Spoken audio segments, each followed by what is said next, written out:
Hello மக்களே, எல்லோரும் நல்லா இருப்பீங்கன்னு நினைக்கிறேன். இந்த வீடியோ எதை பற்றி பார்த்துக்கிட்டிங்கன்னா, நம்மளோட ஸ்கோடா கார் ரேப்பிட் வச்சுருக்கோம். ஸோ அதை சர்வீஸ் விட்டுருந்த மக்களே, என்னடா ஒரே சர்வீஸ் வீடியோவாக அதோட எக்ஸ்பென்சஸ் மட்டும் சொல்கிறீங்கன்ட்டு நினைக்காதீங்க. இதெல்லாம் ஒரு ஸ்கோடா ரேப்பிட் ஓனரோட புலம்பல், ஒரு Skoda car or German car வச்சுருக்கவங்களோட புலம்பல். ஸோ ஒன்றும் இல்லை மக்களே, நான் ஜஸ்ட் ஒரு ஆயில் சேஞ்சுக்கு தான் போயிருந்தேன். பட் ஆனால் எனக்கு ஒரு சேயிங் இருந்தது முன்னாடியே. லாஸ்ட் டைம் நான் ஸ்கோடா ஷோரூமில் சர்வீஸ் விட்டோடனே அவங்க நீ பிரேக் பேடை ஒரு 1 இயரில் நீ மாற்றணும்னு சொல்லியிருந்தாங்க.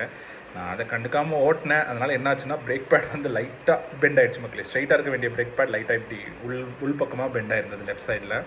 ஸோ அது ஆயில் சேஞ்சு, அப்புறம் brake pad, brake overhaul எல்லாமே போயிடுச்சு மக்களே. அது போக லேபர், நான் பாஷ் சர்வீஸ் ஸ்டேஷனில் தான் விட்றேன். ஸோ ஸ்கோடா சர்வீஸ் ஸ்டேஷன் போயிடாதீங்க. இந்த மாதிரி இதெல்லாம் நீங்கள் போனீங்கன்னா கண்டிப்பாக 50,000 70,000 கண்டிப்பாக பில் வரும். ஏதோ பாஷ் சர்வீஸ் ஸ்டேஷன் போனனால டோட்டலாக பில் 24,678.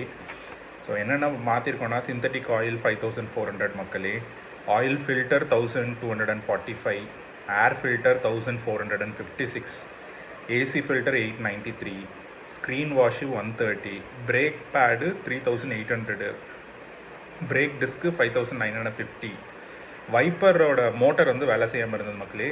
அதனால் அதுக்கு ஸ்ப்ரே இல்லாமல் இருந்தது. ஸோ அதை மாற்ற சொல்லியிருந்தேன். அது 794. கன்சியூமபிள்ஸ் 290, லேபர் 0 பண்ணியிருக்காங்க மக்களே. அது அவங்க தான் குறைக்க முடியும்னு சொல்லியிருந்தாங்க. பிஎம்எஸ்ன்னு சொல்லிட்டு ஒன்று போட்டு ரினியூ பண்ணியிருக்காங்க. அது 2655. எனக்கு என்னன்னு தெரியல சுத்தமாக பிஎம்எஸ், பட் ஆனால் அது மாற்றிருக்காங்க. Then brake haul 1,652, wiper spray மோட்டரோட ரீப்ளேஸ்மெண்ட்டுக்கு 413. ஸோ டோட்டலாக 24,678 மக்களே. So this is the bill. பாஷோட பில் இப்படி தான் வரும். ஸோ டோட்டலாக இவ்வளோ மக்களே. அதான் மக்களே, உங்கள்கிட்ட ஷேர் பண்ணிக்கணும்னு நினச்சேன். டேக் கேர், பாய்.